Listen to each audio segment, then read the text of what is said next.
Welcome to Cosmic Breakdown, where we level the playing field with knowledge. Today we're covering a topic that can make or break your bots, speed and range. It would be meaningless to split the two aspects apart because how intertwined they are. However, I can't cover speed quite yet because we need to establish the space in which the speed takes place. That is where the range stat comes in. So what exactly is range? When we examine a weapon's stats, range is the maximum lock-on distance away from your bot your weapon will lock on.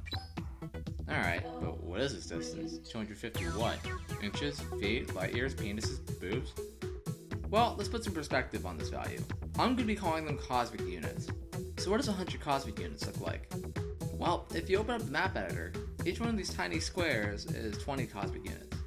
And after laying down some tiles, and we put our screen to this scale, the width of our screen floats somewhere between 100 to 140 cosmic units at any given time.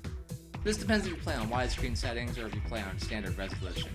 Since Cosmic Breakdown is shot in high definition for your viewing pleasure, I've done this in widescreen settings. We can double check our math here with the Snow Dispenser Gun. The Snow Dispenser Gun is 100 range. So if we're within 5 bars of Krem here, we'll lock on. But if we nudge just slightly out of the 5 bar range, we'll lose lock on. Great, we have a proper gauge for distance, but where does that put speed? Well, speed is a velocity value, which is why understanding range is so important.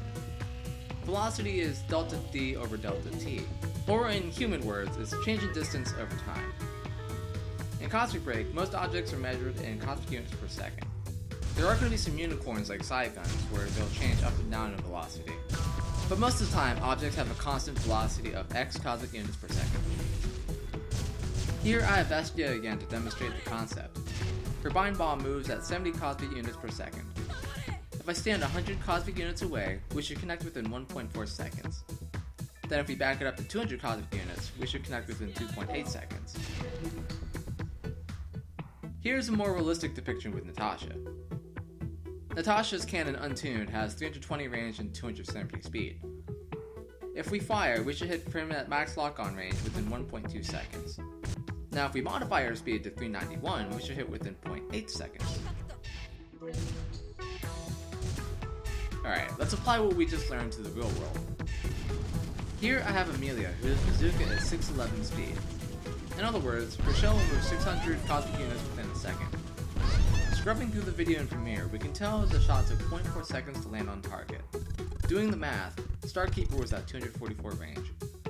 To avoid the shot, Starkeeper must move far away from my shell's path of travel within 0.4 seconds. However, he's recovering from my previous stunts, giving me room to hit. He also makes another mistake by flying right over my Amelia here. This cuts down the distance that my shell needs to travel before hitting him, making it really easy to hit him yet again. Now let's look at a scenario where the math plays against me. Here I have Jace. I don't have any rapid tunes on his guns, so his bullet speed is 360 cosmic units per second. First, let's look at the raw numbers. Fast forwarding to a spot where I land a hit and doing the math, he was at 93 range when I landed a hit. And if we rewind the clip, he was at 93 range throughout the entire thing. My problem here was I was aiming at his present spot or his past spot. Ideally, doing the math in my head, it's about a tenth or 0.2 seconds before I would have hit the spot anyway. My problem here was I was aiming behind the bot when I should have been aiming ahead. Therefore, all my shots are missing because 1, my point of aim isn't on the bot, and 2, it's taking too long for my shots to get where I need them to go anyway. So to sum it up, range is the maximum distance you can engage other bots. And the most important and crucial stat is going to be speed. Having a high-speed weapon makes shots a lot easier to land. There's a lot less math that you have to fight to land shots on other bots. This is why most veteran players suggest that you go Great Rapid Beta versus High Shooter. High Shooter does not change how long it takes to hit a target at maximum lock-on range, but rather pushes that maximum lock-on range out, and maintain that already existing ratio. However, Great Rapid Betas do not extend your range, but rather only increase speed, thereby cutting down how long it takes for you to hit a target at maximum lock-on range. There are going to be some cases where the range is already set to about 0.6, 0.8 seconds to hit the target. It really comes down to player preference. If you can handle the weapon as is and land your shots, you could probably go ahead and go for Horse, but most times you're definitely going to want more speed on your weapons. But that concludes this Cosmic Breakdown. I'm next, and see you in game.